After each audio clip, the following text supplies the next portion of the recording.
the height of the 18th century, the most glorious kingdom in Europe would face a mighty foe, the power of its own people. One man would rise to inspire the nation, to cast aside a reluctant king and a hated queen, and a new republic would be born in blood, the blood of the French Revolution.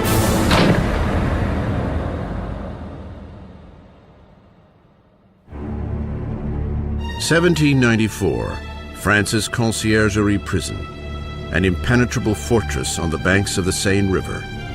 Dank, rat-infested, it is known as Death's Antechamber. Inside, the voice of a young nation is about to be silenced. As his hair is shorn and his neck laid bare for the blade of the guillotine, Maximilien Robespierre prepares to pay for the cataclysm left in his wake.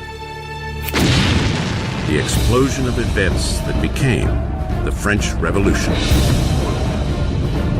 The French Revolution is this extraordinary moment when people began to believe that you could actually recreate almost everything in a society, that you could not only change the politics, the institutions, but you could change human nature itself through political action. The French Revolution really does constitute the crossroads of the modern world where everything begins to turn in a different direction. The revolution saw a feudal land turn its back on aristocratic tradition and chart a violent new course for the future.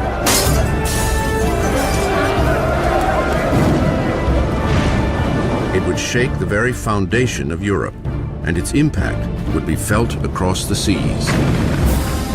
The French Revolution is the most important event in Western history. There are developments that can rival it, like the Industrial Revolution, like capitalism, but if you mean an event, I can't think of anything more important. It was the revolution that upset things the most. I mean, again, when you consider that it got rid of the Catholic Church, it got rid of Christianity, it got rid of the nobility, it got rid of the king, it got rid of all these things.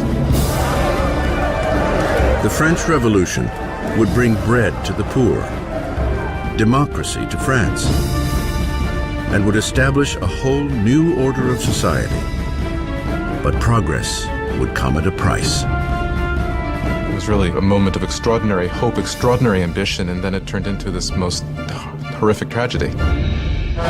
Now, broken and defeated, Robespierre, not 2 days before, stood atop his world, presiding over the greatest and bloodiest revolution Europe had ever known. So true to its ideals, he was called the Incorruptible. So powerful, his slightest utterance could cloak an entire city in fear. A master orator, Robespierre's words were his weapon. Now, silenced by a bullet to the jaw, he awaits the same swift and brutal end he has brought down upon so many others. The revolution is about to eat its own.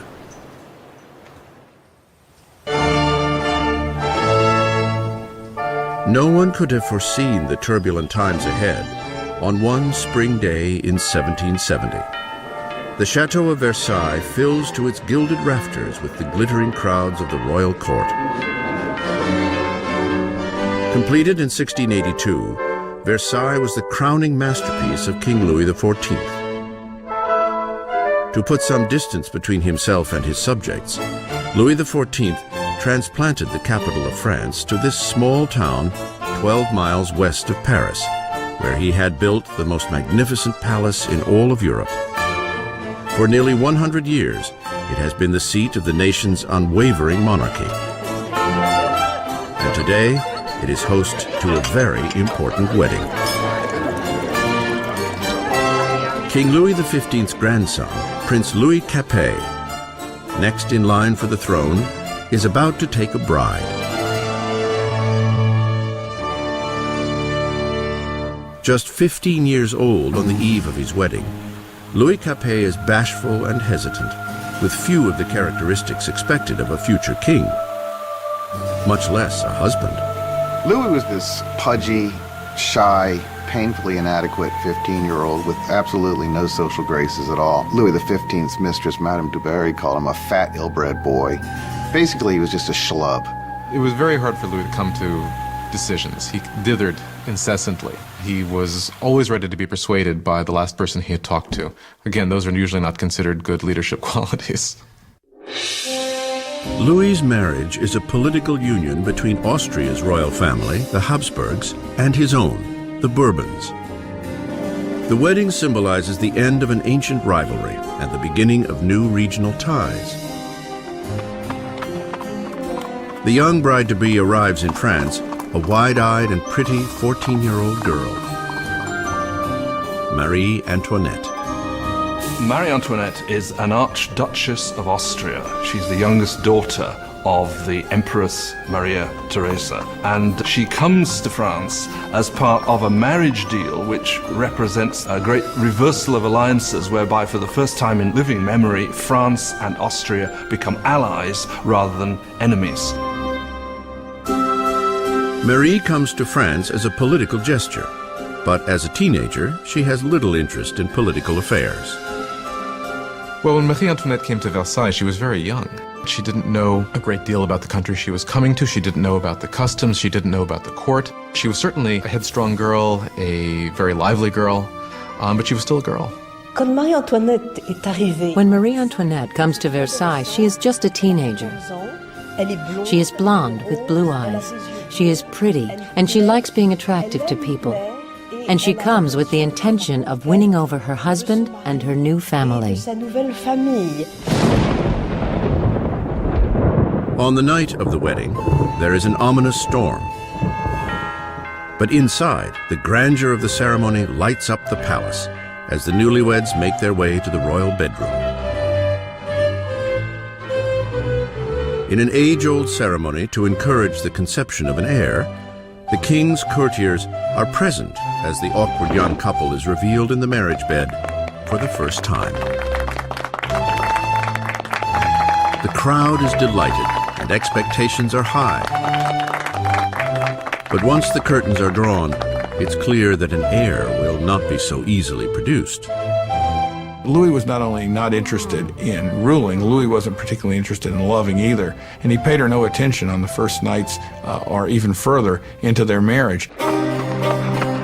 Many years will pass before the marriage is finally consummated. The lack of an heir will soon spark gossip all across the kingdom that will continue to plague the couple for years to come. The grand wedding gala continues for days. But outside the gates of Versailles, there is hardly cause for celebration. Years of mismanagement by the monarchy have left the French people deprived and hungry.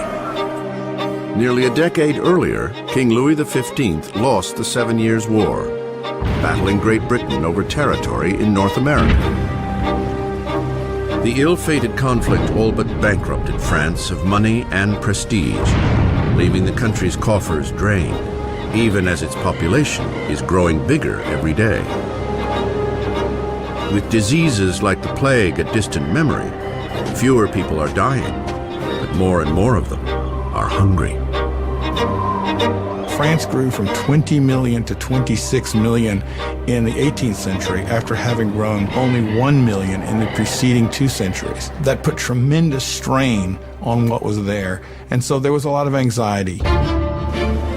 4 years after the royal wedding, Prince Louis's grandfather loses his final battle with smallpox.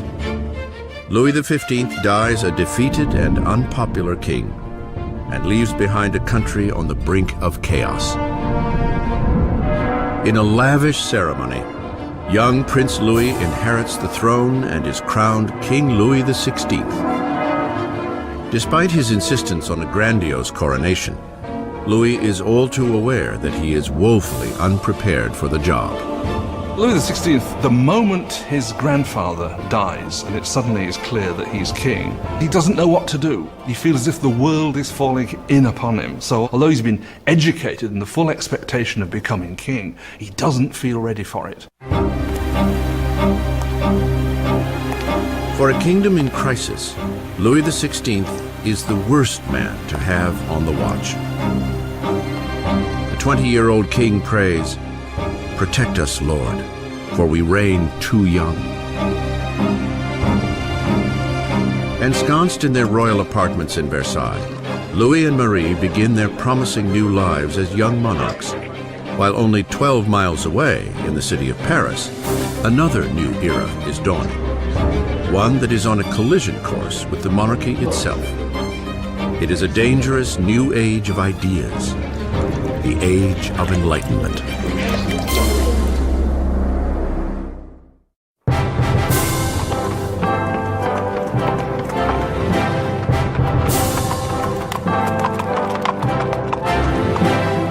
As the royal carriage approaches the esteemed Louis le Grand College, crowds gather for a glimpse of grandeur. It is the day to welcome the newly crowned king, Louis XVI, and his lovely Austrian wife to the city of Paris.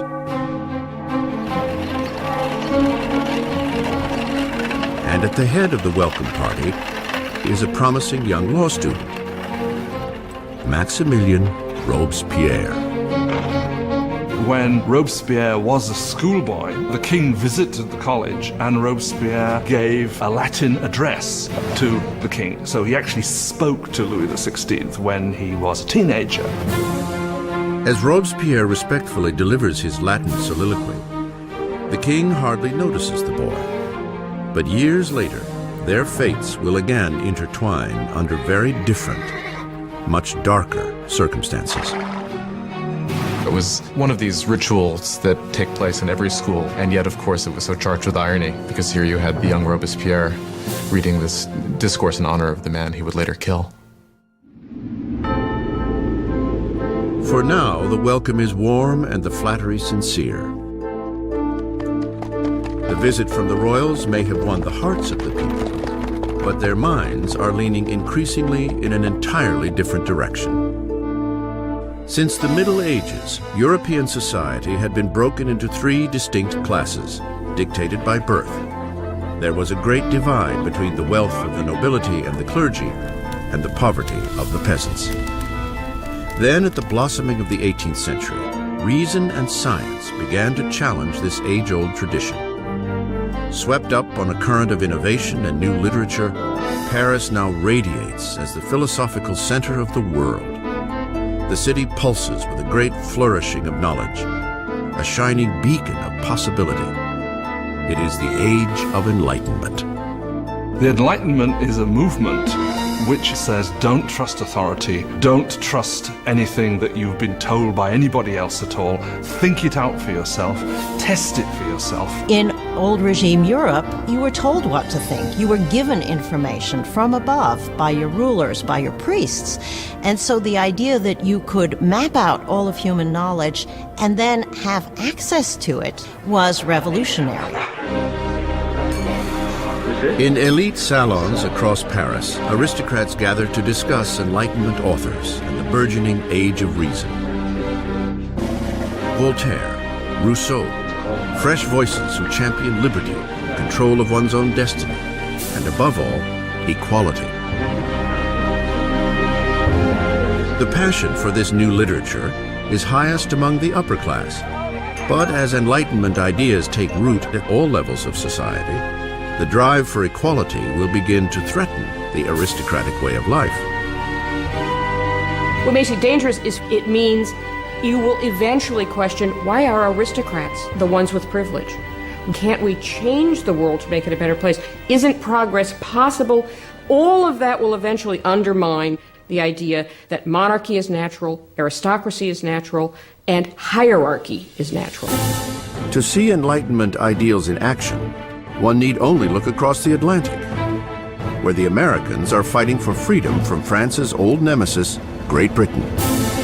Young King Louis wants revenge for his grandfather's defeats, and he sees an opportunity in the American War of Independence. Louis commits to the cause a total of 2,000 million livres, enough to feed and house 7 million French citizens for a year. His investment would mark the beginning of financial collapse for France. America bankrupts France, in effect, because the debt which the French monarchy incurs in order to fight the American War of Independence turns out to be absolutely crucial in the financial situation of the French monarchy, because the French monarchy cannot pay those debts. While Louis sends money and troops across the Atlantic, Marie is busy incurring debts of her own. Life at Versailles is a never-ending routine of archaic ritual and formality. There are ceremonies for the waking of the king and queen, for dressing, for dining, for retiring to bed. To keep herself amused amidst the ritual drudgery, Marie Antoinette presides over a parade of increasingly outrageous fashions. Marie was obsessed with fashion, especially these towering hairdos that were several feet high, that took hours and hours in the construction and fit all sorts of ornaments and fruits, and to many people they seemed like an obscenity. They came to represent what was all that was wrong with her and with Versailles and that culture. Marie occupies herself with court gossip, gambling, and the staging of plays.